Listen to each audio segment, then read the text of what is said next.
경제 전문가의 원포인트 레슨. 꼭 알아야 할 정보와 이슈를 알기 쉽게 풀어드립니다.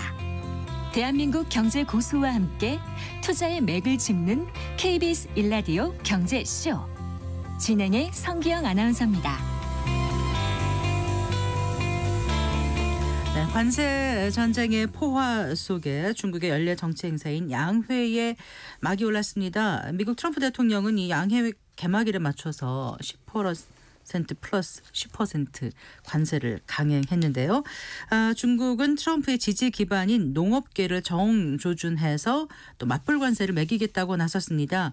자, 양회 회기 내내 트럼프 대통령을 향해서 보복 조치를 쏟아낼지 중국 지도부가 밝힌 양회의 의제인 AI 기술 지원책과 경기 부양책에 더욱 중점을 두게 될지 오늘 자세히 짚어보겠습니다. 용인대학교 중국학과 박승찬 교수 스튜디오에 모셨습니다. 반갑습니다. 네, 오래간만입니다. 많이 바쁘시죠? 네, 오늘 이슈 때문에 제가 방송을 많이 하고 있습니다.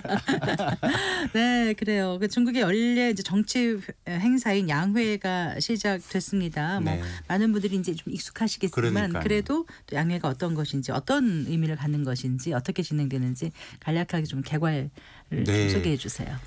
그 중국의 가장 큰 정치 행사입니다. 그래서 우리 저 앵커님 말씀하셨다시피 이 양회가 시작되는데 미국이 관세를 부과를 했어요. 잔치집에 바로 폭탄을 날린 겁니다. 양회라는 것은 두 가지 회의가 동시에 진행된다는 의미입니다. 네. 그래서 어제부터 시작했는데 어제는 정치협상회의. 네. 그러니까 우리 같으면 국정자문기구가 이제 어제 시작을 했고요. 정협이라고 네, 하죠. 정협이라고 네. 합니다. 그다음에 오늘 이제 전국인민대표대회, 그러니까 전인대가 네. 이제 개막을 했습니다. 하이라이트는 오늘이고 예. 오늘 우리 시간으로 10시에 총리가 정부 업무 보고를 했습니다. 그게 네. 하이라이트거든요. 왜 하이라이트냐면 거기서 중국이 정책 방향, 올해 성장률을 몇 프로 하겠다. 돈을 얼마나 풀겠다. 네. 이런 것들이 이제 발표하기 때문에 매우 의미가 깊죠. 특히 지금 중국이 내수 부진을 하고 네. 그다음에 지금 미중 간에 지금 관세 정제 일어나는 부분에서 어떤 해법을 모색할 것이냐. 그러니까 이런 측면에서 이번 양회가 중국도 그렇고 전 세계에 관심을 가지고 있는 것들이죠. 그런데 오늘 트럼프 연설을 또 하면서 네. 묻혀버린 거죠. 그러니까 시진핑 네. 아마 기분이 많이 나빴을 것 같은데요. 네.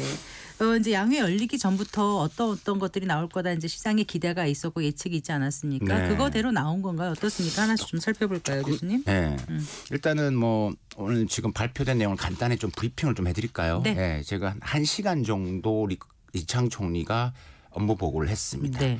가장 관심 있는 부분들이 올해 성장률인데요. 뭐 예측했던 대로 5% 내외 성장을 네네. 했고요. 예. 뭐 도시 실업률을 한 5.5%를 하겠다라고 했는 거고 많은 관심을 가지는 게 결국 이제 경기 부양책인데 네, 네. 경기 부양책 부분에서는 제가 볼 때는 완전히 다 푼 거는 아닌 것 같고요. 왜냐하면 이제 트럼프 2.0에서 제재의 강도에 따라서 돈을 더 그때 풀겠다. 그러니까 총알을 만들어 놓고 네. 상황에 따라 더 풀겠다라고 했습니다. 네. 이번에 관심 있게 봐야 되는 게 바로 이제 재정 적자율인데요. 네. 작년에 3%에서 4% 상향 인상했습니다. 이 규모가 어느 정도? 잠깐만. 작년에 3%였거든요. 재정 적자율입니다. 적자율이. 올해가 4%로 올렸다는 이야기입니다. 그만큼 올렸다라는 부분들은 네. 경기 부양을 하겠다라는 뜻인데. 적극적 재정 정책을 쓰겠다는 거잖아요. 그렇죠. 네. 그게 이제 4% 정도면 어느 정도 규모냐면 우리 돈으로 1,140조 정도 됩니다. 네. 네. 그래 부기 때문에 만약에 이제 1% 포인트 재정 적자율을 이제 인상했다는 경기 부양 효과로 봤을 때는 네. 한 280조 우리 돈으로 예. 아마 있을 것 같고요. 또 이제 뭐 관심 있게 지금 이번에 봐야 될 게 몇 가지가 또 있는데 네. 이제 우리가 소비 부양책도 마찬가지고 여러 가지 이제 발표를 했습니다. 그게 또 한 우리 60조 정도 해서 소비 제품에 일종의 이제 뭐 보조금을 주는 네. 형태도 지금 발표를 했고요. 여러 가지 이제 이런 부분에 또 관심을 가졌던 게 이제 국방비가 얼마나 나올 것이냐. 그게 좀 네. 그 이야기도 지금 얘가 관심을 끌고 있는데 왜냐하면 미국이 지금 관심을 갖고 있는 게 국방비인데 올해도 변함없이 전년 대비 네. 7.2% 정도 인상을 했습니다. 그래서 인정을 했고요. AI, R&D 부분에도 이번에 또 더 많은 또 투자 금액이 발표돼서 아마도 이번에도 뭐 우리가 지금 딥시크 이슈가 있지만 더 이것을 키워 나가겠다. 그래서 AI 반도체 부분에 하고요. 특히 만약에 이제 수출이 떨어지는 것에 대비해서 중국이 투자 규모를 늘리기 위해서 148조 원 정도 해당되는 돈을 지금 준비를 했다라는 거요. 원이요?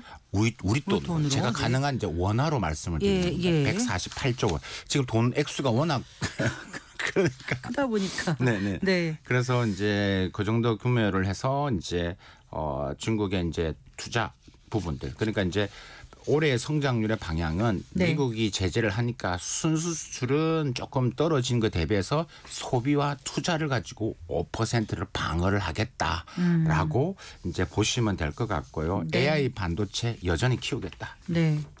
그래요. 그러니까 원래 이렇게 3월에 이렇게 어떤 이제 한 해에 나라 살림을 어떻게 할 것인가를 정하는 거는 그 지방 정부의 그 1, 2월 그 양회가 계속 있으면서 거기에 성장률 전망치를 다 합해가지고 이제 그걸 기반으로 발표를 하는 거잖아요.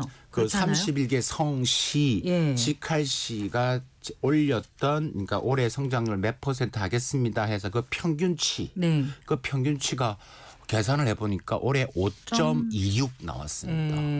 그러니까 근데 5.26이니까 조금 보수적으로 낮춰서 5% 내외라고 발표를 네. 한 거죠. 네. 근데 여기 중요한 것은 5.26% 평균치가 작년 대비 네. 이게 낮아진 겁니다. 아. 그만큼 경제가 안 좋다라는 이야기죠. 그래요. 네. 작년 연말인가요? 그 중앙경제공작회의에서 그때도 이제 그 완화적인 통화정책, 맞습니다. 적극적인 재정정책, 또 맞습니다. 자산시장 활성화, 부동산 오, 주식시장. 맞습니다. 기억하시네요. 예, 네. 그거를 이제 제가 그때 말씀드렸습니다. 활성화시키겠다고 네네네. 했지 않습니까? 네네. 그런 내용이 다 지금 그대로 포함이 돼 있는 그대로 거죠. 그때 제가 분석을 해드릴 것 같은데 네. 맞습니다. 그때 적극적인 재정 정책, 완화된 통화 정책 네. 이런 부분들이 그대로 그 중앙경제공작회의 내용을 받아서 네. 이번에 구체화시켰다. 네, 이렇게 보시면 될 것 알겠습니다. 같습니다. 그럼 말씀하셨다시피 이제 양회 개막일에 맞춰서 이제 미국 트럼프 대통령이 이제 관세를 더 얹어가지고 하겠다 이렇게 지금 얘기한 거 아닙니까? 네네네. 그래서 미국 관세 조치에 대한 대응이 또 양회에서 아주 중요한 의제가 됐습니다. 일단 어떻게 되는 거예요? 그럼 중국의 미국 수출의 평균 관세가 어느 정도로 지금 조정이 되는 거죠? 그러면요? 그러니까 기존 그 25%에서 네. 2월 4일 날 10% 했잖아요. 네, 예. 그다음 한 달이 지난 3월 4일 날 또 네. 10%는 거죠. 그래서 네.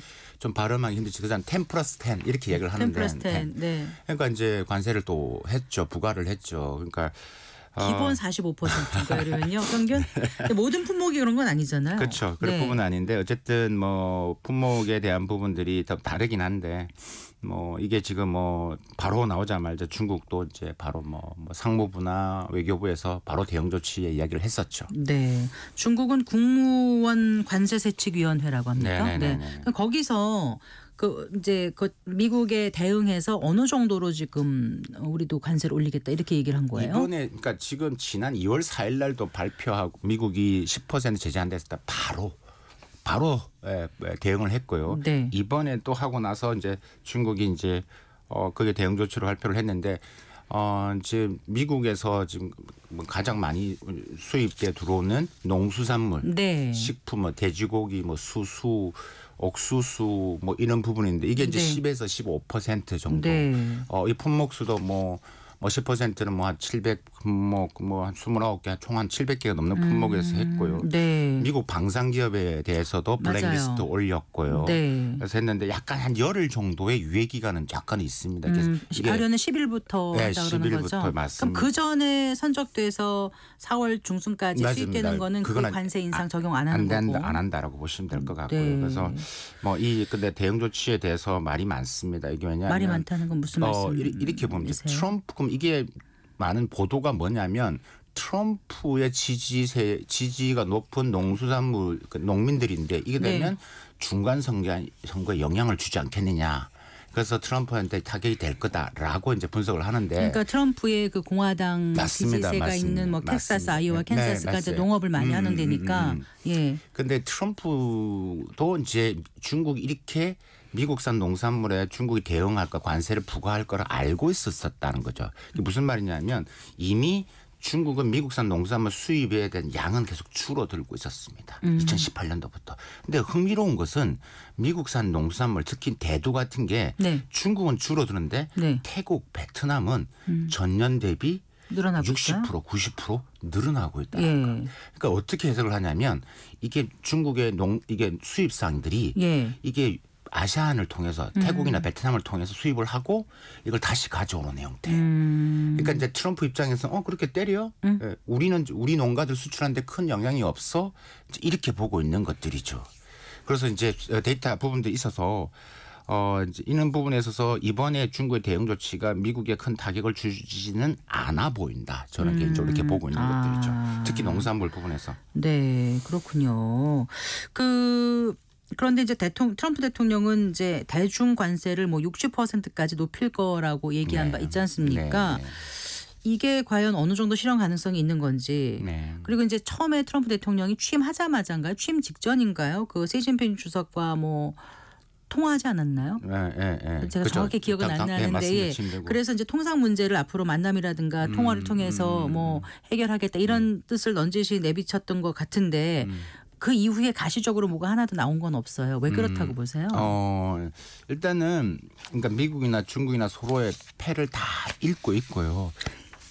미국의 가장 큰 지금 대상은 네. 오로지 중국밖에 없습니다. 지금 미국이 러시아를 끌어들여서 지금 중국의 압박을 가하려고도 하고 있고요. 러시아를 끌어들여서요? 네, 지금 러시아와의 좀 관계 개선을 좀 하려고 하고 있지 않습니까? 네. 지금 뭐 우크라이나 같은 경우도 지금 여러 가지 사태를 보셨다시피, 그러니까 지금 미국의 부분 입장은 중국의 방향성이 그러니까 오로지 중국을 막아야 되고 제재해야 되는데 포커싱이 되어 있다. 그 중국도 모를 리가 없죠. 그래서 그 이후로 말씀하셨다시피 통화를 하고 지금 겉으로는 시진핑하고 좋은 관계다.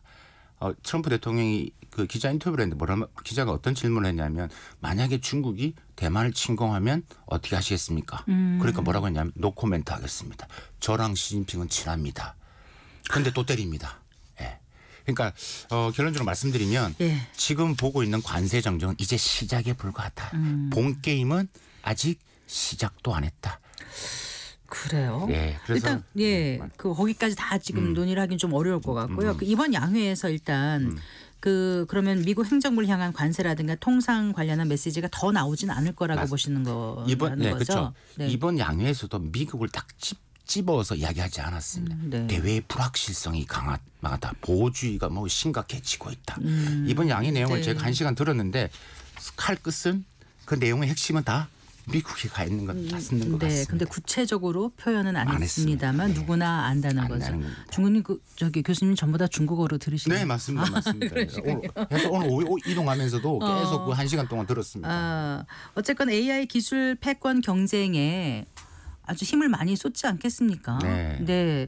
그러면 그 제2의 딥시크가 또 나오기를 중국은 바랄 테고 그러기 위해서 육성책을 위한 대규모 투자 방안을 내놓을 텐데 아까 어느 정도 된다고 짚어주셨던가요? 네. 일단은 뭐 지금 이번에 뭐 말씀드렸다시피 투자 규모 아까 제가 우리 돈으로 한 148조 원 된다고 했는데 그 부분에 또 많은 부분들이 AI 생태계, AI 인프라 까는데 또 들어갈 거고요. 네. R&D 투자 금액도 전년 대비 10% 이상 증가를 했습니다. 네. 뭐 딥시크에 대한 부분 여러 가지 중국 내 분위기가 뭐 고무되어 있죠. 그래서 이제 그런 분위기에 따라서 이번에 양해 내용을 보면 과학기술 자립을 더 가속화하겠다. 그러니까 제가 객관적으로 봤을 때 중국의 이런 딥시크 같은 이런 뭐 첨단 산업이나 AI 반도체의 성장은 저는 개인적으로 미국이 만들어졌다. 기술 자립 속도가 가장 빠르게 최근 5년입니다. 네, 규제를 많이 하다 보니까 알아서 우리가 개발하자 이런 쪽으로 돌아선 거 아니에요? 그렇죠. 네. 제가 이제 뭐 많은 기업분들 만나고 이제 대기업 강의를 하다 보면 그분들이 이런 말씀하십니다. 교수님, 도대체 지난 5년 동안 중국에 무슨 일이 벌어지고 있는 겁니까? 네. 이게 진짜 우리가 보고 그래서 딥시크는 그 변화의 하나에 불과하다. 그래서 우리가 제2의 제3의 딥시크를 좀 봐야 된다. 나무를 보시면 안 된다. 네. 숲을 그 생태계가 그런 걸 봐야 된다라는 것을 말씀을 드리고 싶습니다. 그 경제 성장률 목표치를 5%로 지금 이제 천명하지 않았습니까? 네, 근데 실제로 중국 많이 다녀보시고 네, 피부로 느끼시는 게 많으실 텐데 그게 달성이 가능하다고 보세요? 제가 아니면 열흘 전에 공산당 정부기 때문에 그게 결국은 전국에는 가능해질 거라고 보세요? 어떻게 보십니까? 제가 열흘 전에도 상하이를 갔다 왔는데 네. 올해 경제가 버겁습니다. 중국 경제. 5%에 대한 도전이 매우 많습니다. 작년 5%는 수출이 그래도 선방을 해줘가지고 정말 30% 이상 기여를 했기 때문에 됐는데 네. 올해는 수출이 안 되면 답은 두 가지밖에 없다. 소비를 진작시켜야 되고 이번에도 양의 첫 번째 임무, 네. 첫 번째 등장한 게 소비, 네. 내수를 키우겠다. 그다음에 투자.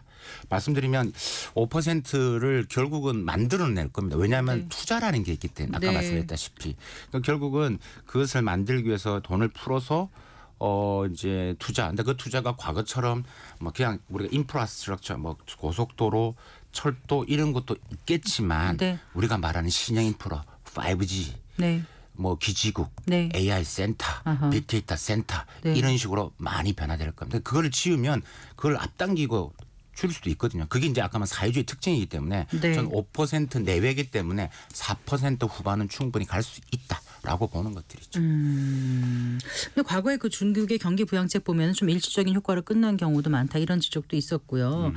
그 최근에 그 이제 딥시크를 이제 발표를 하고 났는데 그 세계 주요국 정부가 뭐 정보 유출이라든가 보안 문제로 뭐 금지하는 사례도 늘어나고 있고 여기에 또 미국의 규제가 강화된다라면 단기적으로는 또 경기 부양이라든가 기술 굴기 이런 것도 쉽지 않을 것이다 이런 분석도 나오는데 그는 교수님은 예전부터 그렇게 그런 말 했습니다.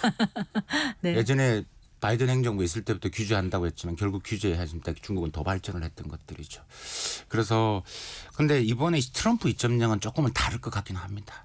더 강력하고 바이든 행정부 때는 조금은 공간이 있었는데 중국이 우회할 수 있는 좀 키를 좀 만들어 준 것 같은데 이번에는 끝까지 몰아세워요. 끝까지 몰아세울 것 그러면은 같습니다. 뒤돌아서 무는 거 아니에요? 그렇죠. 물 수도 있고. 근데 그래서 중국이 힘들겠지만 근데 트럼프 2.0의 이런 대중국 제재가 더 강하게 하는 이게 좀 늦었다 제가 볼 때는. 그러니까 2019년 20년도 그때 했으면 됐는데 이미 지금 자립 속도가 많이 빨라지고 있고 그만큼 빅데이터를 많이 쌓았기 때문에 이제 이기 때문에 중국이 지금 최근에 우리 지금 뭐 기사를 보셨겠지만 한국인 전문가들이 반도체도 중국이 우리를 앞서가고 있다라는 이런 보도가 됐지 않습니까? 우리한테 네. 충격이죠. 네, 그렇죠. 그만큼 이 중국의 이런 게 정말 빨라지고 있다. 네. 그런 차이나 테크의 공습은 저는 이제 지금부터 시작이다. 그게 그 많은 중국 인구 중에서 더구나 이 기술이라든가 AI라든가 이런 거에 그 공부하는 학생들이 그만큼 많아서 그 중에 한 명, 두 명만 나와도 대단한 업적을 세울 수 있는 거 아닙니까? 앵커님 중국에 AI 관련 학과가 있는 대학이 몇 개 정도 될 것 같습니까? 그건 모르는데 졸업생의 한 60%가 공대 출신이라는 얘기는 들었어요. AI 관련 학과가 535개 대학이 있습니다. 535개 대학이요. 예. 거기서 배출된 학생이 몇 명이며 연구하는 학생들이 얼마며. 그렇죠. 석사까지 네. 하면 450만 명. 네. 그러니까 우리가 말한 AI 관련된 스템 전공자들이죠. 수학, 엔지니어링. 네. 그 박사생만 따져봤을 때 중국이 한 7만 8천 명. 네. 박사생입니다. 네, 이 시간에도 계속 연구를 하고 있는 거예요. 네, 박사생 졸업. 미국 해볼까요? 미국이 한 4만 명 좀 안 되는데. 아 그렇군요. 네, 네. 그럼 차이 2배 나죠. 그런데 2배 나는데 순수 미국인은 그중에 한 60%밖에 안 돼요. 나머지는 우리 한국 사람이 가서 유학한 사람, 일본 사람, 인도 사람 이렇게 다 빠지면 네. 안 되는 거죠. 네. 그러니까 미중 간의 차이가 그렇게 벌어지고 있는 것들이고요. 네. 뭐 기본 양적 지표로서 생성형 AI 뭐 우리 세계 논문 인용 지수 특허 지금 양적인 부분에서 미중 간 비교가 안 됩니다. 이 한동안 데이터는 전 세계 생산 기지라고 표현됐던 중국이 이제 정말 단연 앞서가는 그런 나라로 변해가고 있는 걸 우리가 이제 느끼고 있는데 그냥 어느 날 갑자기 나온 그 성과가 아닌 것 같아요. 그 현장을 보면서 그 이야기를 말씀을 드리는데 잘 안 믿으시려고 미국이 그래서 때리는 거다 이렇게 네. 이해하시면 되겠습니다. 알겠습니다. 예, 오늘 말씀 잘 들었습니다. 고맙습니다. 감사합니다. 네, 용인대학교 중국학과 박승찬 교수와 함께했습니다.